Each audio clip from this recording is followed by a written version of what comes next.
नाथूराम विनायक गोडसे का नाम भारतीय इतिहास में एक विवादास्पद व्यक्ति के रूप में दर्ज है, जिसने महात्मा गांधी की हत्या की थी। 30 जनवरी 1948 को हुआ यह काले दिन सिर्फ भारत ही नहीं, बल्कि पूरे विश्व के लिए एक झटका था। गोडसे की जीवनी और उसके विचारों की गहराई में जाकर समझा जा सकता है कि कैसे सामाजिक, राजनीतिक और वैचारिक परिस्थितियों में घिरकर उन्होंने यह कट्टर कदम उठाया। गोडसे का जन्म 19 मई 1910 को महाराष्ट्र के पुणे जिले के एक छोटे से गांव भागुर में हुआ। उनके पिता एक पोस्टल कर्मचारी थे और मां घरेलू गांधी।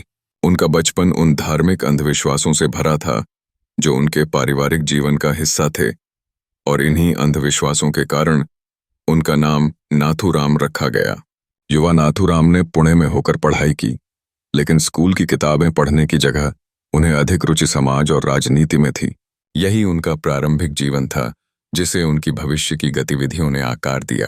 राजनीतिक गतिविधियों में गोडसे की भागीदारी धीरे धीरे बढ़ी और उन्होंने राष्ट्रीय स्वयंसेवक संघ (आरएसएस) और हिंदू महासभा से जुड़कर कट्टर हिंदुत्व की विचारधारा को अपनाया।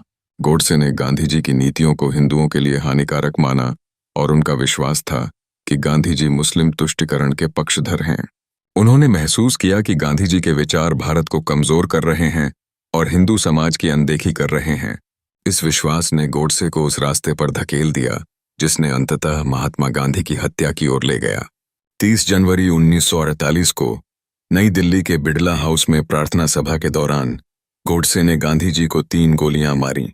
इस कृत्य ने न केवल देश में बल्कि विश्व भर में धक्का दिया। गोडसे का कहना था कि उन्होंने यह कदम देश की भलाई के लिए उठाया, जो उनके अनुसार गांधी जी की नीतियों के कारण प्रभावित हो रहा था। उन्हें गिरफ्तार कर लिया गया और महात्मा गांधी मर्डर केस में मुकदमा चला। गोडसे ने अपने विचारों को स्पष्ट करते हुए अपनी कार्रवाई को राजनीतिक आवश्यकता बताया। 8 नवंबर 1947 को उन्हें और उनके साथी नारायण आप्टे को फांसी की सजा सुनाई गई।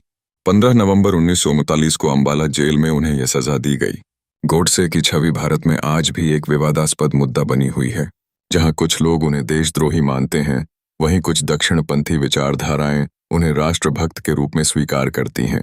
लेकिन यह स्पष्ट है कि उनका कार्य किसी भी दृष्टिकोण से अस्वीकार्य रहा है, और यह भारतीय इतिहास का एक महत्वपूर्ण और कड़वा पन्ना है।